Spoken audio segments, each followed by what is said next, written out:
Hey champions, how about we do a little crash course in paper one, since that is going to be the first test that you have to take for your history exams. Remember, it's going to come to you in 3 separate packets. You're going to have a question packet, which is going to have the question numbers. We are looking for questions 13 through 16.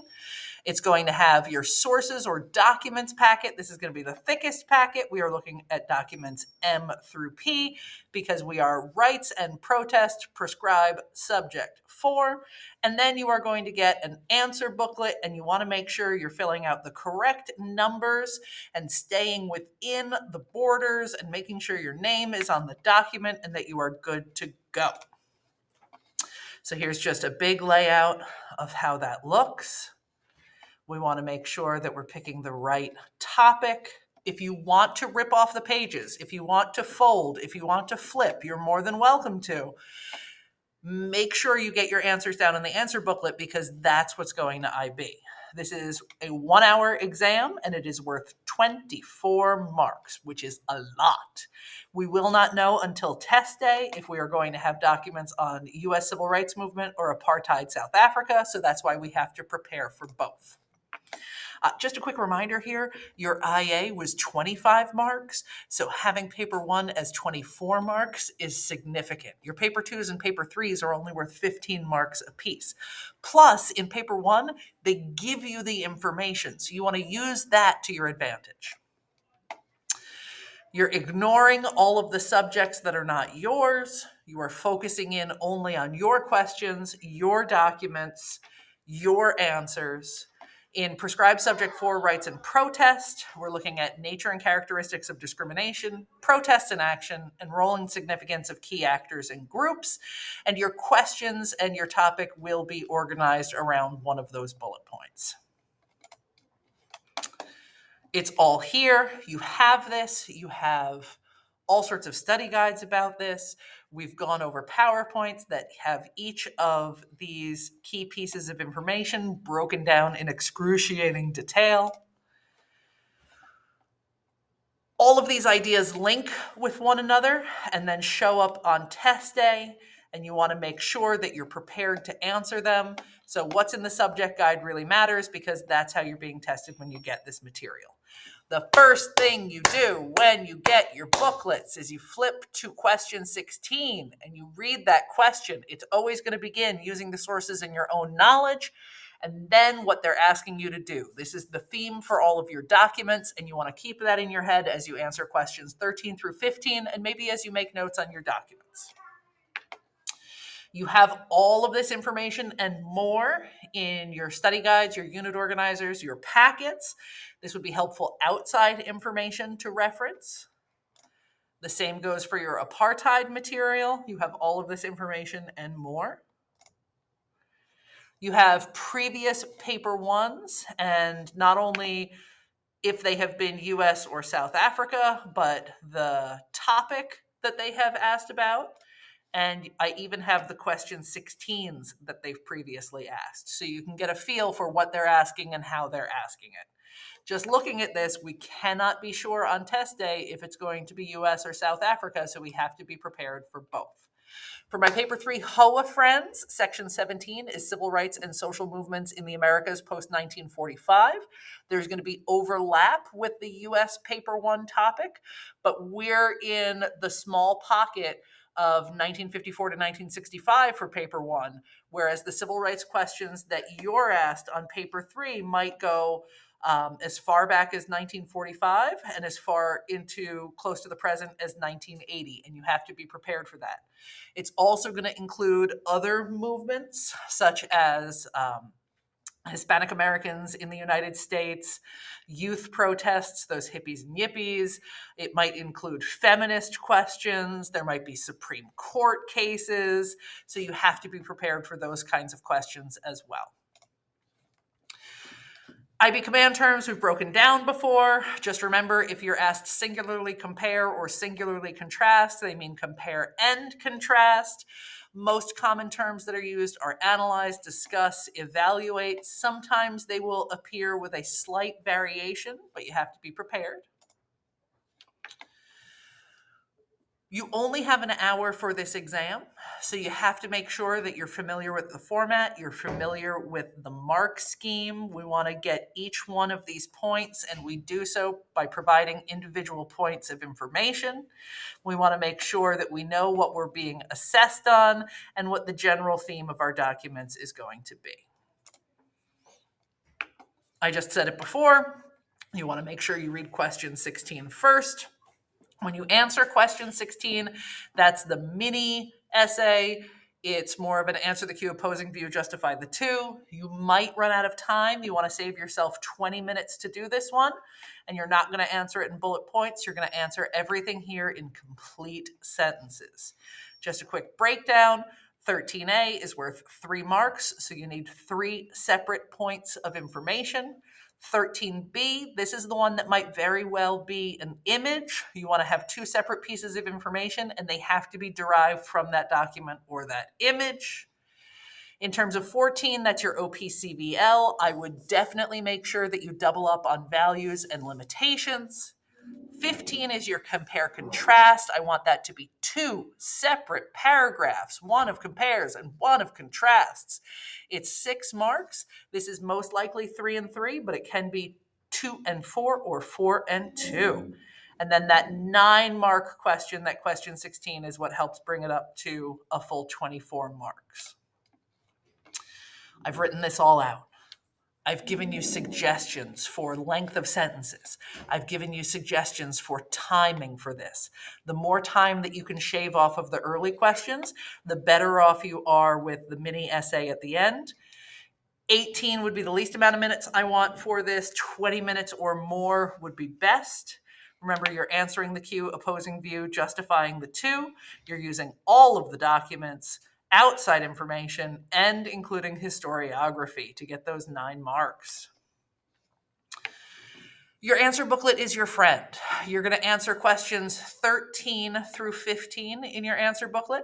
And then when you get to question 16, before you start writing that mini essay, we want to do some sort of pre-write so we can organize our thoughts, group our documents, come up with our arguments for the mini essay.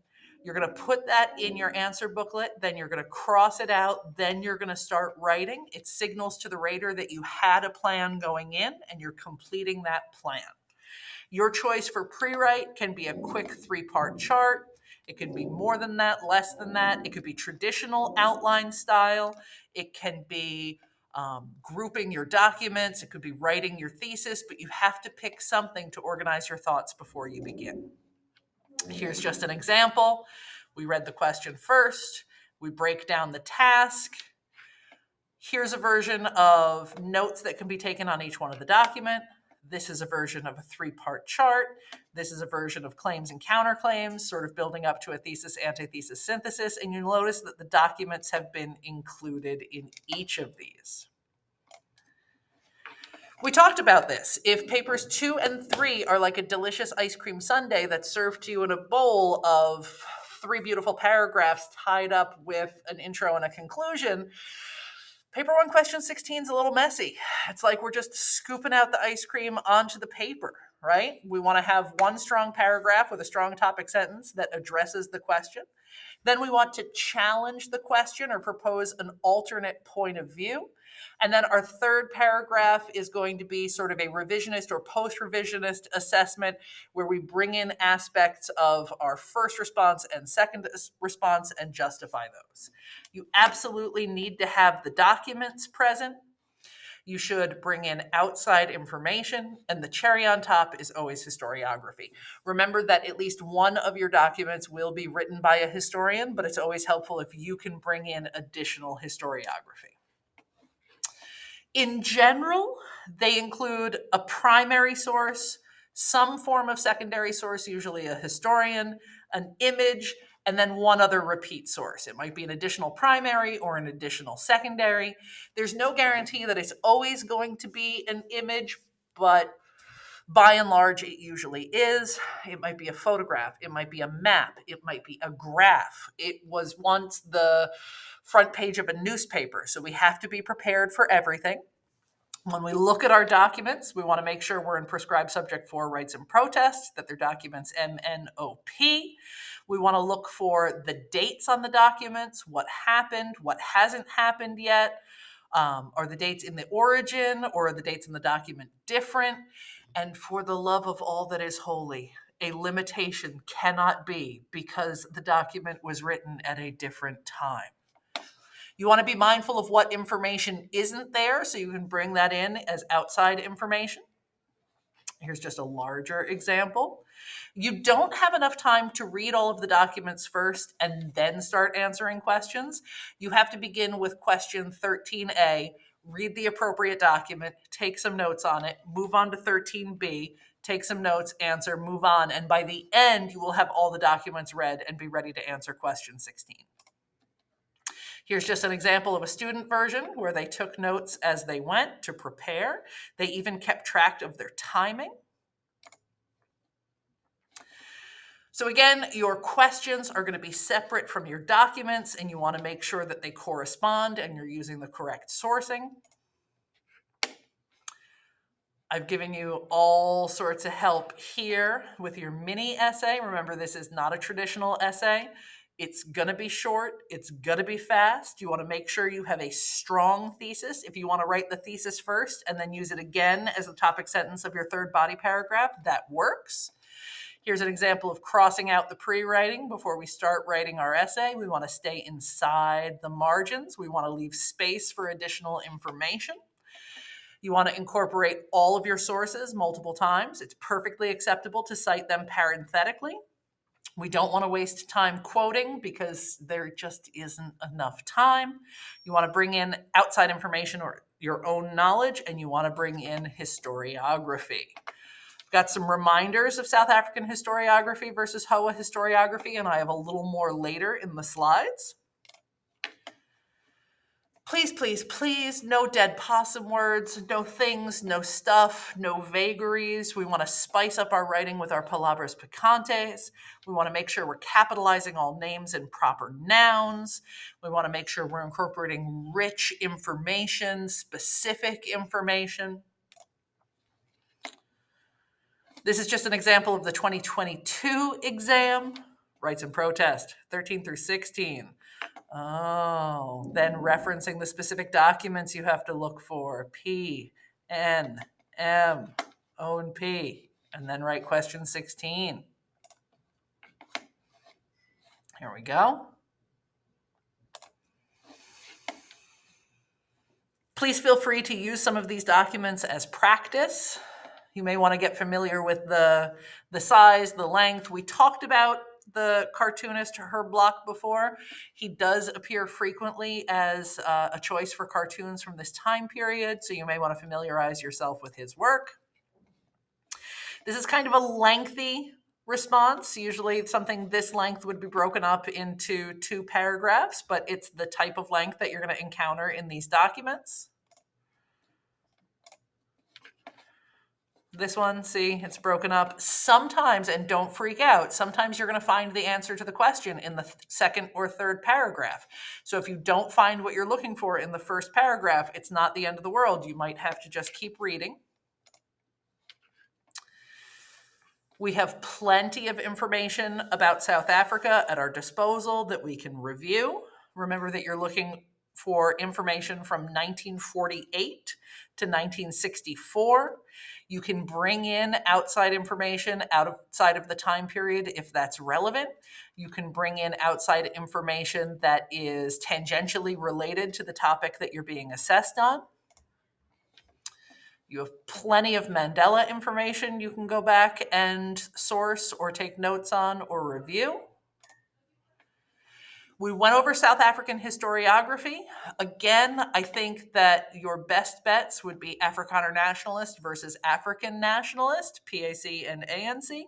But I think you also have a place to bring in a radical revisionist argument.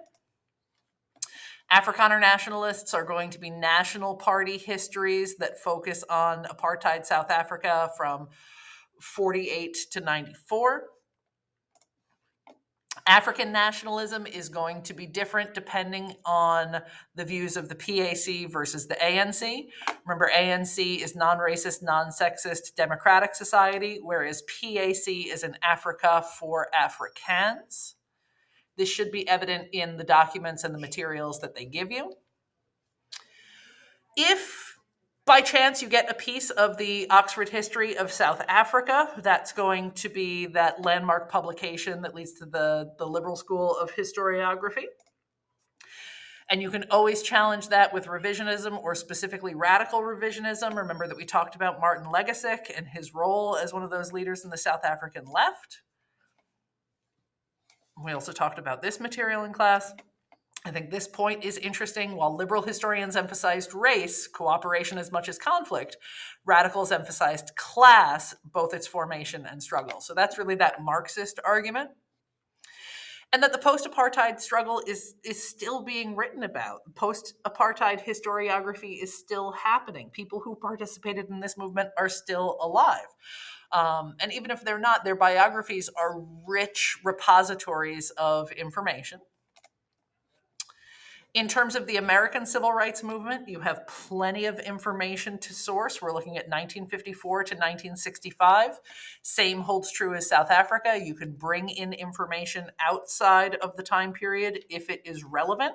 However, there should be plenty of information that you can link within the time period as well. More timelines for you to use. In terms of American historiography, especially with the civil rights movement, we want to look at our social historians, especially someone like Zinn, who was participating in this movement. Just a reminder that your Civil Rights Paper 1 and Civil Rights Paper 3 are going to include overlapping information, but also different information for Paper 3. So just take a look at that and be prepared. You should be able, HOA kids, to write one of the civil rights essay questions that they ask. In terms of U.S. civil rights historiography, we've talked about how it changed over time, and the narrative that was sort of the heroic narrative of moral and personal courage has been expanded over time to different areas, to different places. The contributions of the key leaders are as important as the contributions of the people that we don't usually talk about, the rank and file or the women, or in this case, like the kids, the teen workers from SNCC and CORE. There are arguments to expand the movement from earlier than the 40s to later than the 60s. In Paper 3, you could be asked up until the 1980s. The long civil rights movement thesis argues for a lengthening of both the time period as well as spreading the movement spatially, so that's something that you could address. We talked about this as well, extending the movement even further into the 80s and beyond.